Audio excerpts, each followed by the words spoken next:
Hello दोस्तों, welcome to my channel educational power 5.0।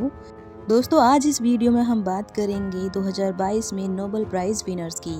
और उससे पहले हम बात करेंगे नोबेल पुरस्कार के बारे में कि नोबेल पुरस्कार होता क्या है। नोबेल पुरस्कार विश्व का सबसे प्रतिष्ठित पुरस्कार है और 6 अलग अलग क्षेत्रों में प्रत्येक वर्ष दिया जाता है।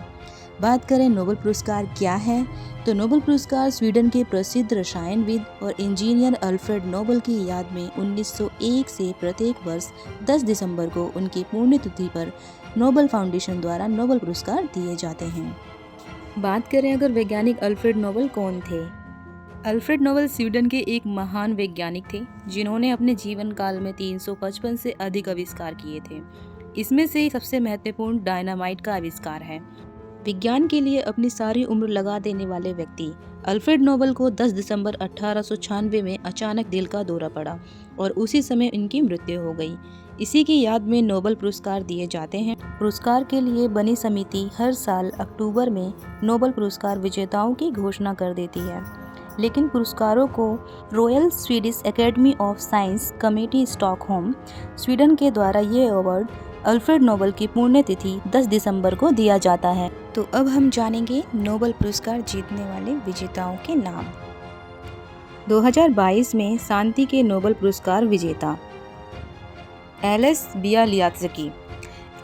एलेस बेलारूस के हैं जिन्हें 2022 में शांति का नोबेल पुरस्कार मिला है। उन्होंने 1980 से ही लोकतांत्रिक आंदोलन मानव अधिकार के लिए प्रयास किया है। बेलारूस में भी लोकतंत्र नहीं है और ये उनका लगातार विरोध करते रहे हैं, इसलिए इन्हें नोबेल पुरस्कार मिला है।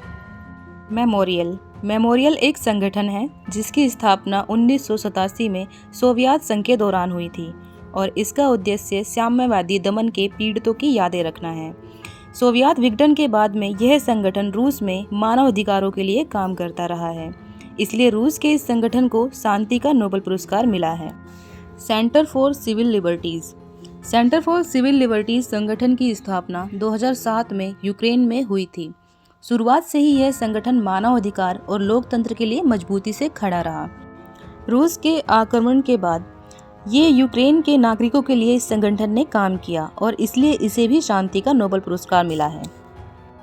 2022 में साहित्य का नोबेल पुरस्कार एनी एनॉक्स। एनी एनॉक्स का जन्म 1940 में फ्रांस में हुआ था और उनके लेखन का मुख्य भाग सामाजिक असमानता को लेकर रहा है। 2022 में रसायन का नोबेल पुरस्कार। 2022 में 3 व्यक्तियों को रसायन के नोबेल पुरस्कार से सम्मानित किया गया है, जो कि फर्स्ट हैं कैरोलिन बटोरजी जो कि संयुक्त राज्य अमेरिका से हैं, बैरी शॉर्पलेस जो कि संयुक्त राज्य अमेरिका से हैं। बैरी शॉर्पलेस को दूसरी बार नोबेल पुरस्कार मिला है और पहली बार 2001 में मिला था। और तीसरे हैं मॉर्टन मेल्डन जो कि डेनमार्क से हैं। 2022 में रसायन के लिए इन तीनों को नोबेल पुरस्कार क्लिक केमिस्ट्री और बायो ऑर्थोगोनल केमिस्ट्री के विकास के लिए दिया गया है। 2022 में चिकित्सा का नोबेल पुरस्कार। 2022 में चिकित्सा का नोबेल पुरस्कार स्वीडन के समांते पेबो को दिया गया है। उन्हें यह पुरस्कार विलुप्त होमोनिन और मानव विकास का जीनोम से संबंधित उनकी खोजों के लिए दिया गया है। 2022 में भौतिकी का नोबेल पुरस्कार। 2022 में भौतिकी का नोबेल पुरस्कार 3 वैज्ञानिकों को दिया गया है। फर्स्ट हैं एलन एस्पेक्ट जो कि फ्रांस से हैं, सेकंड हैं जॉन ए कॉलसर जो कि अमेरिका से हैं, थर्ड हैं एंटोन जिलेंगर जो कि ऑस्ट्रिया से हैं। उन्हें यह पुरस्कार उलझे फोटॉनों के प्रयोगों के लिए बेल असमानताओं उल्लंघन की स्थापना और अग्रणी क्वांटम सूचना विज्ञान के लिए दिया गया है और उनके परिणामों ने क्वांटम सूचना पर आधारित नई तकनीकी का रास्ता साफ कर दिया है।